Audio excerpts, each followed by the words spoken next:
आप देख रहे हैं डार्क फाइल्स। डार्क फाइल्स में आज की कहानी हमारे साथ शेयर की है कुणाल जी ने। तो चलिए बढ़ते हैं कुणाल जी की भेजी गई कहानी की ओर। कहानी में आगे बढ़ने से पहले अगर आपने अभी तक हमें इंस्टाग्राम पर फॉलो नहीं किया है तो कर लें और साथ ही लाइक करें हमारे फेसबुक पेज को। तो चलिए बढ़ते हैं आज की कहानी की ओर। कड़ी मेहनत के बाद जब मैं एग्ज़ाम में अच्छे नंबर से पास हो गया, जिसके बाद पापा ने अपने वादे के मुताबिक मुझे एक न्यू बाइक दिलवा दी। न्यू बाइक मिलने के बाद मैं बहुत ही खुश था क्योंकि मेरे खुद की बाइक का एक सपना पूरा हो गया था। मैंने अपने सारे रिश्तेदारों को ये बात बता दी थी सिवाय नाना नानी के, क्योंकि मैं उन्हें खुद जाकर सरप्राइज देना चाहता था। और इन दिनों मेरी छुट्टियां भी चल रही थी, तो मेरे लिए इससे अच्छी बात और क्या होती। किसी तरह बोलकर मैंने पापा को कन्वेंस किया ताकि वो मुझे रात के वक्त बाइक लेकर नानी के घर जाने दे। रात के वक्त इसलिए क्योंकि मुझे नाइट ड्राइविंग का काफ़ी शौक था और मैं अपनी लाइफ में एक बार नाइट राइडिंग करना चाहता था। मैंने सोचा कि जब मैं नानी के घर जा ही रहा हूँ तो क्यों ना वहाँ 2-4 दिन रहा जाए। यह सोचने के तुरंत बाद ही मैंने पैकिंग चालू कर दी। मेरी नानी का घर हमारे घर से यहीं कोई 5-7 किलोमीटर ही दूर था, जिस वजह से मैंने रात के 8 बजे घर से निकलने का तय किया। ये पहली बार था जब मैं अपनी खुद के बाइक से नानी के घर जा रहा था, जिस वजह से मैं काफ़ी एक्साइटेड था।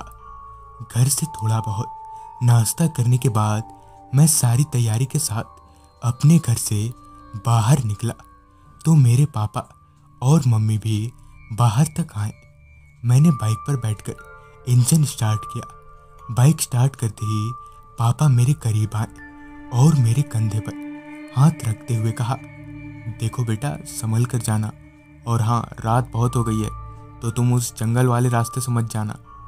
जिस पर मैंने हाँ ठीक है बोलकर बाइक को आगे बढ़ा लिया। दरअसल पापा ऐसा इसलिए बोल रहे थे क्योंकि उस जंगल वाले रास्ते पर रात के वक्त कोई आना जाना नहीं करता है, मगर मुझे इसमें डरने जैसी कोई बात नहीं लगती है। वो क्या है कि मेन रोड वाला रास्ता काफ़ी लंबा पड़ता है। अब तक रात बहुत हो चुकी थी, इस वजह से मैंने सोचा कि जितना जल्दी ये सफ़र ख़त्म कर सकूं मेरे लिए उतना अच्छा है। जिस वजह से मैंने वो जंगल वाला रास्ता लेने का तय किया। जैसा कि मामा ने मुझे बताया था कि घर से 3 किलोमीटर आगे जाने पर मुझे एक टर्निंग पॉइंट मिलेगा, जहाँ से मुझे उस जंगल वाले रास्ते पर जाने के लिए मुझे लेफ़्ट टर्न करना होगा। ठीक मामा जी के बताए मुताबिक घर से 3 किलोमीटर आगे जाने पर मुझे एक टर्निंग पॉइंट दिखा, जहाँ से मैंने लेफ़्ट टर्न ले लिया। बाइक को लेफ़्ट में मोड़ते ही मैं उस रास्ते पर जा पहुँचा। अब मेरे सामने एक लंबी चौड़ी सड़क थी जिसके दोनों तरफ सिर्फ घने जंगल थे। हालांकि उस रास्ते पर इक्का दुक्का लाइटें थीं, मगर उस पूरे रोड पर अकेले होने की वजह से मेरी थोड़ी हिम्मत सी टूट रही थी। जंगलों से आ रही जानवरों की आवाज़ें मुझे लगातार डराए जा रही थी। मैं पापा से झूठ बोलकर इस रास्ते पर आ तो गया था, मगर अब मैं भी घबराने लगा था। मैं यही सोच रहा था कि कहीं मैंने इस रोड पर आकर गलती तो नहीं कर दी। डर के मारे मैंने बाइक की स्पीड बढ़ा दी। अब मैं उस रोड के जिस जगह पर था वो जगह एक भी लाइट नहीं थी। मैं अभी तेजी से आगे बढ़ ही रहा था कि तभी मुझे सामने सड़क पर टॉर्च की रोशनी नजर आई, जिसे देखकर मुझे लगा कि भला कोई आदमी इतनी रात को यहाँ क्या कर रहा होगा। कि तभी मुझे एक आदमी उस टॉर्च लिए झाड़ियों से बाहर निकलता हुआ दिखा और हाथ दिखाकर लिफ्ट मांगने का इशारा करने लगा।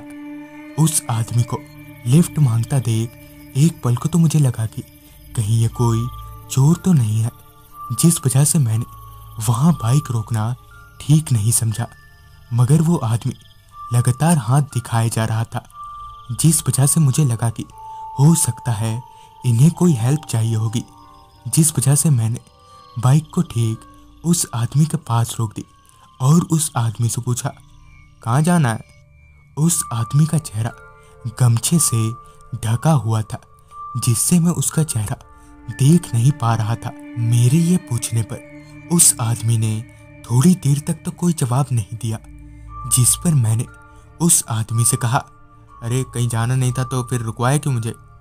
जिस पर उस आदमी ने वापस से कोई जवाब नहीं दिया, मगर इस बार उसने अपने हाथ से मेरे नानी के घर की तरफ इशारा किया, जिस पर मैंने उसे अपनी बाइक में बैठने को कहा। उस गमछे वाले आदमी के बाइक में बैठते ही मैंने बाइक को आगे बढ़ा लिया। इन सब के दौरान मैंने अपना बहुत वक्त जाया कर दिया था और अब रात बहुत हो चुकी थी। बाइक चलाते हुए मैंने उस आदमी से पूछा, आपको ठंड लग रही है क्या? आपने ये गमछा क्यों डाला हुआ है? जिस पर उस आदमी ने कोई जवाब नहीं दिया। मैं उस आदमी से बात करने की कोशिश कर रहा था, मगर वो आदमी सिर्फ हाँ हूँ में जवाब दे रहा था, जिस वजह से मैंने बोलना ही बंद कर दिया। कुछ दूर जाते ही मेरी बाइक की रफ्तार अपने आप ही कम हो गई, जबकि मैं बाइक का एक्सीलेटर पूरी तरह से दिए हुए था, मगर फिर भी मेरी बाइक 20 की स्पीड से ऊपर नहीं जा रही थी। मैं कुछ समझ नहीं पा रहा था कि आखिर बाइक को अचानक क्या हो गया कि तभी अचानक ही बाइक की स्पीड 80 किलोमीटर पर आवर हो गई। अचानक ही बाइक की रफ्तार इतनी तेज हो जाने की वजह से मेरे पीछे बैठे उस आदमी का वो गमछा जिसने उससे अपने मुंह को ढका हुआ था, वो हवा में उड़ गया, जिससे मुझे अपने बाइक के साइड मिरर में उस आदमी की शक्ल दिखी। उस आदमी का चेहरा काफी खौफनाक था। उसका पूरा चेहरा नीला था और उसकी आंखें दूध जैसी सफेद थी।